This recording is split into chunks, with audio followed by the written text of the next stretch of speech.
یہ اتنے بے شرم اور بغیرت قوم ہے کہ 1967 میں اور 1973 میں پاکستان ایئر فورس کے فائٹر پائلٹ نے اسرائیلیوں کو مار کر گرایا تھا.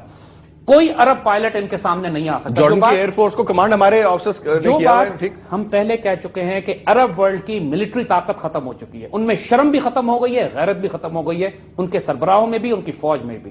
امت مسلمہ کی آخری آبرو پاکستان رہ گیا. فلسطین کے مسلمانوں کا اب اگر کوئی دفاع کرے گا تو پاکستان ہوگا. پاکستان, اگر ہم کو عرب ملک بیسز نہیں دیتے ہیں اس بات کے لیے کہ ہم اسرائیل کو تھریٹن کریں, ہمیں اپنی ایگریسو فورن پالیسی کا حصہ رکھنا چاہیے کہ چونکہ اسرائیل ہمارے نیبرہڈ میں آ کے انڈیا کی مدد کر رہا ہے ہم پر بومبنگ کرنے کے لیے, we should launch 1 or 2 missiles. ہمیں 1-2 میسائل لانچ کرنے چاہیے اسرائیل کی طرف. بے شک نیوکلیر وار ہیڈ ان میں نہ ہو کیونکہ وہاں ہمارے فلسطینی بھائی بھی رہتے ہیں.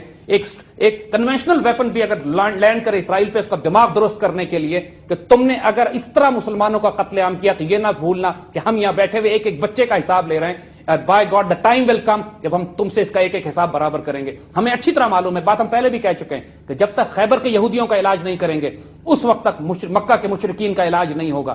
خیبر کے مشرکین, خیبر کے یہودی اور مکہ کے مشرک آج بھی مل گئے ہیں. انڈیا اور اسرائیل اکٹھے ہو گئے ہیں پاکستان کے خلاف. پاکستان کو اب ڈیسائسو فیصلہ دونوں کے خلاف لینا ہے.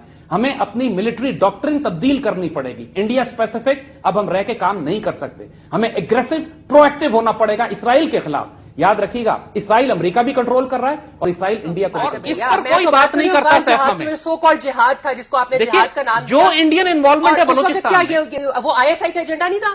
جب کس کی فنڈنگ سے آپ گئے تھے, کہاں آپ کا what is your source of income, what was your source of income in that point in time, کس کے پیسے سے آپ اسلحہ لیتے تھے, کیسے آپ لوگ گئے وہاں پہ؟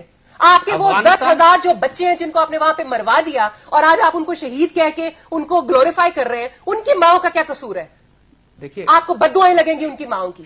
دس is where the issue is. ہم افغانستان جہاد کو مسلم دنیا کی سب سے بڑی ریزسٹنس موومنٹ کہتے ہیں, جس کے نتیجے میں ہم نے سینٹرل ایشیا کو آزاد کرایا, روس کو توڑ کر الگ کیا اور پاکستان کا نارتھ ویسٹرن بارڈر سیکیور توڑ کر الگ کیا. وہ امریکہ کے ڈالر نہ آتے تو یہ کچھ بھی نہیں کر سکتے تھے. اچھا, اب امریکہ کے ڈالر اور وہ پیٹرو ڈالر جو سعودیہ سے آ رہے تھے, تھوڑا سا بریک لیں, یہ باتھ روم نہیں جا سکتے تھے ان کے بغیر. بریک کے بعد ہم واپس آتے ہیں اور ذرا تھوڑا سا کوشش کرتے ہیں کہ اس کو سم اپ کریں فائنل میں, تاکہ کسی نقطے پہ ہم, یعنی میں تو مزید کنفیوز ہو گیا ہوں, تو چونکہ ناظرین بھی